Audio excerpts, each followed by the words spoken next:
모더나의 성공을 통해서 본 부의 세계사 세 번째 강의입니다. 부의 원리, 자본은 어떻게 축적되는가라는 제목으로 강의를 하겠습니다. 이 강의는 저도 준비하면서 굉장히 재미있었던 부분이어서 여러분도 좀 즐기면서 들으셔도 좋을 것 같습니다. 제가 지금까지 말씀드렸던 내용은 부의 창출 도식에서 재산권과 과학에 대해서 말씀드렸습니다. 그리고 지금 세 번째는 자본에 대해서 말씀드리겠습니다. 여러분 쉽게 제가 간략하게 요점으로 말씀드리면 사람이 부를 축적하기 위해서는 내가 노력한 대가에 대해서 내 것이라는 인식이, 그리고 이것을 누구도 빼앗아가지 않는다는 어떤 확실한 근거가 있어야 되겠다. 이게 이제 재산권에 해당되는 거고, 그리고 내가 이게 혁신을 이룩하기 위해서는 내 혁신이 나에게 충분한 보상으로 돌아온다는 거에 대해서 이제 알아야 되겠다. 그러려면 이제 내가 이제 사이언스를 발전시킬 수 있는 거죠. 그래서 남들보다 나은 기술을 가진 사람에게 정당한 이제 보상이 이루어지는 이런 시스템이 이루어진다면 이제 부가 축적이 될 수 있다. 이것이 이제 과학에 해당된다면은, 그렇다면은 다 있다. 재산권도 보장이 되고 이제 내가 사이언스를 발전시킬 수 있는 기술이 있다. 그렇게 된다면 이것을 이제 부가 되기 위해서는 여기에 충분한 돈이 있어야지, 자본이 이제 축적이 돼야지 이것이 여러 사람들에게 이제 판매가 될 수 있단 말이에요. 쉽게 얘기하면. 그래서 에디슨이 본인의 천재성을 발휘해가지고 전구를 하나를 만든 것은 첫 번째와 이제 두 번째 원리에 따라서 이것을 전 미국에 이제 전기를 공급하고 전등을 세우는 데 있어서는 이 본인의 돈 가지고는 안 되거든요. 자본이 많이 있어야지 이게 가능하다. 어떻게 이렇게 자본이 형성이 되고 또 자본이 축적이 되느냐, 여기에 대해서 여러분 호기심을 가지면서 같이 한번 좀 살펴보는 시간을 갖겠습니다. 이 인류의 역사를 통해서 보시게 되면은 자본이 축적되는 시기가 그렇게 오랜 역사를 가지고 있지 않았다는 것을 알 수 있습니다. 우리가 고대 로마의 어떤 찬란한 어떤 유산이라든가 역사를 여러분도 알고 있겠지만, 고대 로마는 대단한 역사를 가지고 있었지만 그 자본만큼은 이 노예제를 바탕으로 하기 때문에 약탈을 해야지 재산이 축적되는, 그래서 약탈을 하지 않으면 또 경제가 다시 쇠퇴가 되고 카르타고를 정복한다거나 약탈을 통해서 이 나라가 발전하는 이런 시스템을 가지고 있었습니다. 성장에 있어서 이제 한계가 있었다는 말이죠. 그러다가 로마가 멸망하고 나서 이제 중세 시대를 거쳐서 이제 북부 이탈리아의 피렌체라든가 그리고 베네치아 같은 여러 나라들이 등장하는데, 이런 나라들의 근본은 이제 상업이었습니다. 우리나라는 이제 조선시대에 농자는 천하제 대보냐라고 해가지고 농업을 기반으로 한 경제를 가지고 있었는데, 농업 같은 경우는 이 부가가치가 모든 것이 제한이 되어 있습니다. 그리고 여러 가지 이제 이 기술이 혁신될 만한 어떤 인센티브가 존재하지 않은 거죠. 그렇지만 상업을 바탕으로 한다면은 상업 자체는 내가 이제 시계를 가지고 있으면 이것을 1년에 거쳐서 만드는 것과 내가 돈을 이제 지불해서 시계를 사는 것과 너무나 차이가 있는 거죠.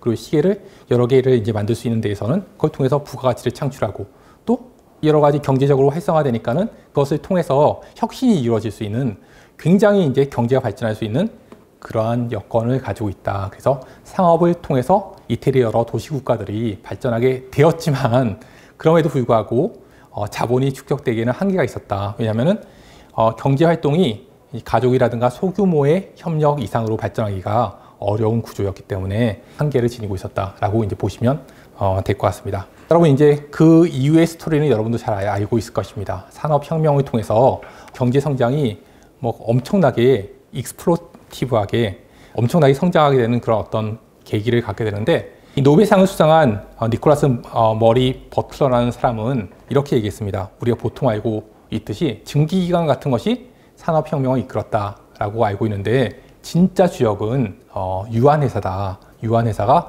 인류의 엄청난 발전을 이룩했다라는 그런 말을 했습니다. 여기에 대해서 같이 한번 생각해보는 시간을 갖도록 하겠습니다.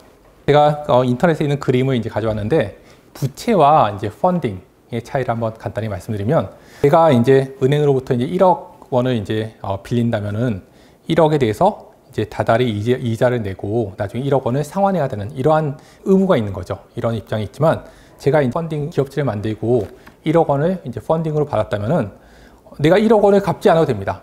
대신 내가 그 회사에게 주는 것은 이제 기업에 지분을 주는 거죠. 에퀴시라고 얘기하는데 지분을 주고, 그렇지만 그 지분은 바뀌지 않습니다. 지분은 바뀌지 않지만 회사 규모가 커지게 되면은 파이가 커지니까는 나한테 펀딩을 한 회사에서는 오히려 더 이익이 많이 남는 거죠.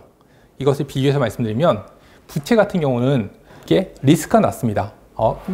이자와 원리금을 상환받을 수 있으니까 리스크는 낮지만 결과적으로 파이를 크게 할 수 없기 때문에 잠재적인 리턴이라는 측면에서는 그렇게 높지 않지만 펀딩이라는 어떤 투자라는 개념에 있어서는 리스크는 높습니다. 원금 상환을 못 받을 수 있는 거죠. 그렇지만은 잠재적으로 파이가 커졌을 때 포텐셜 리턴이 굉장히 클 수 있다. 이런 차이입니다. 그래서 지금까지 유한회사가 설립되기 전까지 세계 경제를 견인했던 것은 대부분 이 부채입니다. 부채를 통해서 돈을 빌려받고 그걸 통해서 이자를 내고 이런 과정을 통해서 이제 계속 부를 늘려나갔지만 한계가 있다. 사람이 모을 수 있는 부채 규모도 제한이 되어 있고 이런 상황에서 경제 성장하는데 한계가 있지만 인간이 이제 아이디어를 전환해서 펀딩을 통해서 자금을 끌어들였을 때 엄청나게 많은 이제 자금을 끌어들일 수 있을 뿐만 아니라 자금을 이렇게 이제 펀딩한 사람 입장에서도 많은 이익을 남길 수 있어서 서로가 윈윈하게 되는 이러한 시스템이 이제 개발이 됐다. 그 유한회사다라고 보시면 될 것 같습니다. 이것을 재밌게 보시면 대항해 시대에 처음에 유한회사라는 개념이 생겨났습니다.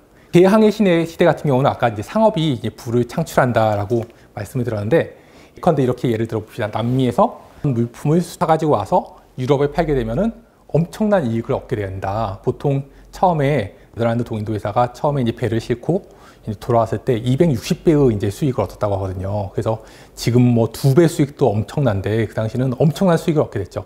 그래서 이제 해운 회사를 운영하게 된다면은 처음에는 이 3명의 파트너십이 필요합니다. 그래서 선주와 선장과 그리고 이제 상인 3명이 서로 만나서 이 배가 출항해서 돌아오게 되면은 이익을 각각 어떻게 나누자, 이런 합의가 이루어지게 되면은 배가 출항하게 되고 배가 이제 성공해서 돌아오게 된다면 그 이익분에 대해서 각각 해당되는 금액을 나누어서 이렇게 얻게 되는 이런 과정이었는데, 이렇게 한번 이익을 얻고 나면 이제 3명의 결합이 없어지는 거죠. 그리고 이제 다시 배를 이제 출항시킬 때 또 다시 이제 모집을 해야 되는 거죠. 이렇게 이제 반복을 하다가 이제 아이디어가 발전하게 된 겁니다. 매번 이렇게 하니까 귀찮다. 그러니까 상인 대표가, 지금으로 말하면 이제 CEO라고 얘기할 수 있는 거죠. CEO가 주체가 돼가지고 여러 상인한테 돈을 받습니다. 그러니까 돈을 많이 이제 끌어들인 거죠. 돈이 많은 입장에서 배를 삽니다. 그러니까 이제 선주가 이제 필요 없어진 거죠. 보통 선장이 이제 출항하고 나서 돌아왔을 때 선장 몫이 이제 지급이 되는데, 선장 몫을 미리 줍니다. 선장한테. 성공하건 실패하건 관계없이 너의 몫은 이미 이제 딱 지불이 되는 거죠. 그러면 이제 그 해운 회사가 얻은 이익에 대해서는 이제 다 상인들이 이제 n분의 1로 나눌 수가 있는 것입니다. 그리고 배가 다시 돌아오면은 다시 또 2번째 배를 다시 이제 출항시킬 수 있는 거죠. 지속적으로 파이를 키워나갈 수 있는 시스템, 이것이 이제 유한회사인 거죠. 그래서 이거는 이제 대항해 시대 때 유한회사가 처음으로 개발이 되고, 이게 가야 될 길이구나, 이렇게 이제 알게 되는 거죠. 그래서 이제 네덜란드 동인도 회사라든가 영국 같은 경우는 이제 218명의 상인들이 이제 투자를 해가지고 희망봉 동쪽에 벌어지는 모든 무역에 대해서 이제 독점적인 사업권을 지니면서 유한 책임을 지닌다라는 이제 문구가 들어갔는데, 지금도 마찬가지고 이제 투자자들이 자기가 투자한 투자금 이상의 책임을 지진 않는다. 그래서 투자한 사람 입장에서도 내가 모든 것을 잃는다 하더라도 내 투자금 이상을 잃지 않는 거고, 그 이제 투자를 받은 사람 입장에서도 내가 이제 사업이 망했다 하더라도 그 모든 빚을 갚아야 되는 것이 아니라 내 몫에 대해서만 책임을 지면 되는 거죠. 그래서 유한한 어떤 컴퍼니가 생겨나게 되면서부터 투자자 입장도 좋고, 그리고 투자를 받은 사람 입장에서도 좋은 윈윈 관계가 수립됐기 때문에 이때부터 자본의 축적이 이루어졌다. 그래서 자본의 축적의 첫 번째 이유는 유한회사다라고 이제 말씀드릴 수 있습니다. 그래서 이제 미국은 또 가만히 있지 않죠. 영국에서 이제 좋은 제도가 만들어졌으니까 미국에서는 어떤 미국 전 지역에 이제 유한회사가 아주 손쉽게 만들어지고, 이것을 파급시키는 시스템을 만들어서 이제 전 세계 시스템으로 발전시키게 됐다라고 말씀드리겠습니다. 펀딩의 중요성에 대해서 이제 간단하게 한 가지 예를 들어서 말씀드리겠습니다. 니콜라 테슬라와 토마스 에디슨이 이제 동시대 인물이었습니다. 그리고 2명 다 워낙 발명에 대해서 천재적이었다라고 이제 알려져 있고, 정확하게 누가 더 뛰어났나 이런 얘기를 하긴 좀 우스운 얘기긴 하지만, 니콜라 테슬라가 에디슨 밑에서 일한 적이 있는데 이런 말을 한 적이 있습니다. 에디슨 같은 경우는 잿더미에 이제 핀이 하나 떨어졌다면 이것을 엄청나게 조사를 해가지고 며칠 밤을 새서라도 그 핀을 찾아내는 이제 이런 사람인데, 자기는 사이언스를 이용해서 짧은 시간 내에 다 찾아낼 수 있다. 그러니까 내가 더 뛰어나다, 이렇게 얘기를 한 거죠. 뭐 누가 더 뛰어나고 이런 것을 떠나서 결과적으로 이제 에디슨이 만든 이제 에디슨 제너럴 일렉트릭스가 제너럴 일렉트릭스의 모체가 돼서 지금 뭐 100년이 넘는 시간 동안에 엄청난 이제 부를 창출하는 이런 역사를 이룩했습니다.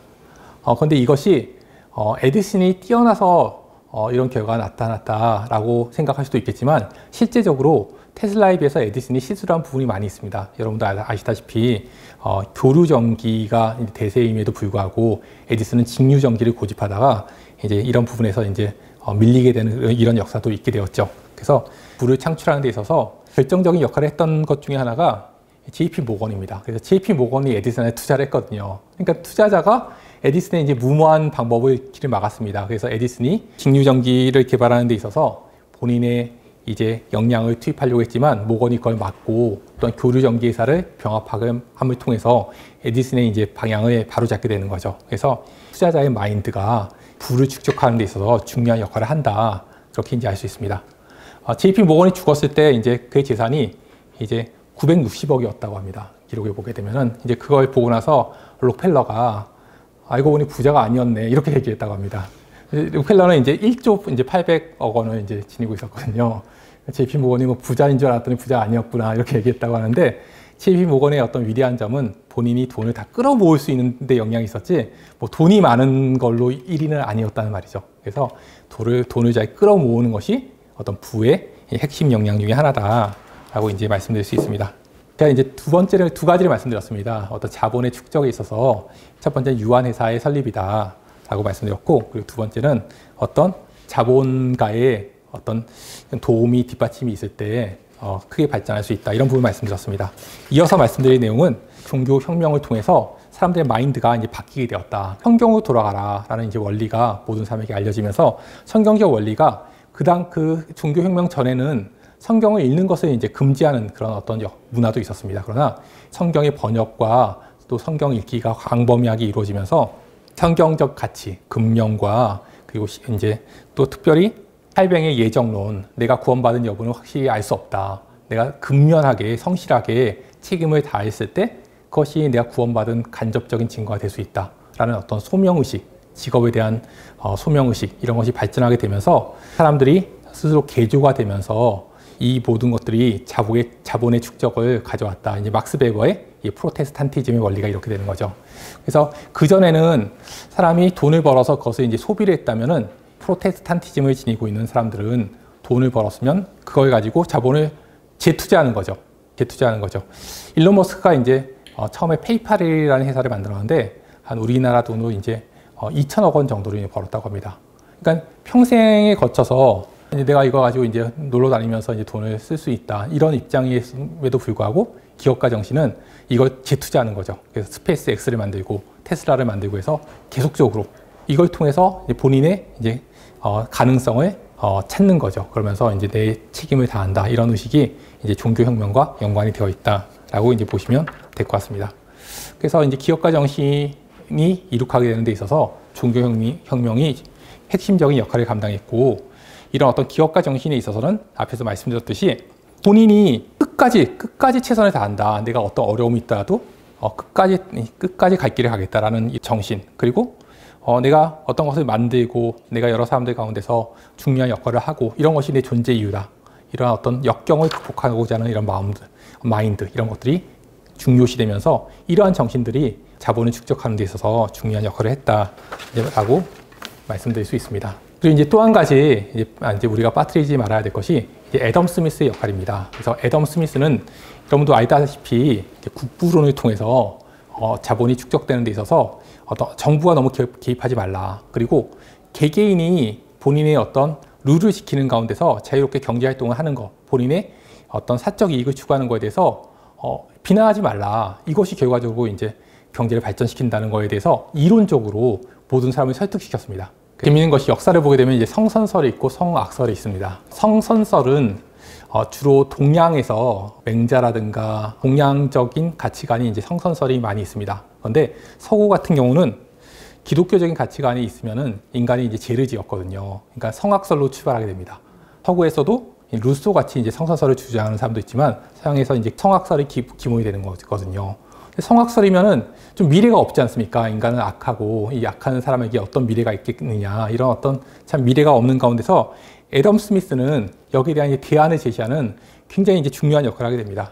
그래서 애덤 스미스를 우리가 이제 알다시피 국부론의 저자다 우리가 이렇게 알고 있는데 애덤 스미스 자체는 본인이 이제 죽게 되면은 묘비에 나는 도덕 감정론이라는 책을 쓴 저자로 기억되고 싶다라고 얘기했다고 합니다. 제가 들은 얘기인데 어디까지 사실인지 모르겠고, 도덕 감정론이라는 책은 어떤 책이냐, 이 성선설과 성악설을 절묘하게 조화를 시켰다. 근데 기본은 이제 악설입니다. 인간은 악하다. 인간은 악하고 사적 이익을 추구하는 존재다. 그럼에도 불구하고 인간의 마음속에는 다른 사람의 눈을 의식한다. 내가 예를 들어서 이제 아주 비싼 아파트에 살고 있다고 하지만 끊임없이 내 마음속에는 다른 사람들이 나를 어떻게 볼까? 다른 사람이 나를 어떻게 볼까? 이 정도의 행동을 하게 되면 다른 사람한테 비난을 받지 않을까? 이런 마음이 있다 그 말이죠. 그래서 다른 사람들로부터 공감을 받으려는 그런 마인드가 있다. 그게 모든 사람한테 있다 그 말이죠. 그래서 그 선에 의해서 내가 너무 지나치게 악한 행동을 하는 것을 자제를 하는 거죠. 그게 이제 중립적인 관찰자라고 얘기를 했는데, 내가 과도하게 이제 잘못된 행동을 하지 않았을 때 다른 사람이 나를 이제 이해해 줄 것이다. 이런 마인드가 있기 때문에 나를 이제 제어한다 그 말이죠.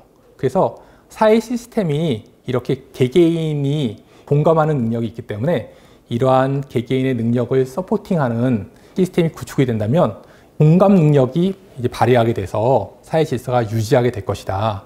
그래서 이것을 한층 발전시킨 것이 국부론의 해당됩니다. 그래서 여기 나와 있듯이 제빵업자라든가 양주업자라든가 정육점 주인은 본인이 이익을 얻으려고 본인의 일을 열심히 하게 됩니다. 사적 이익을 추구하려고 열심히 하지만 아주 악한 몇 명을 제외하고는 다른 사람에게 비난을 받을 만한 일을 하지 않으려고 노력하게 된다.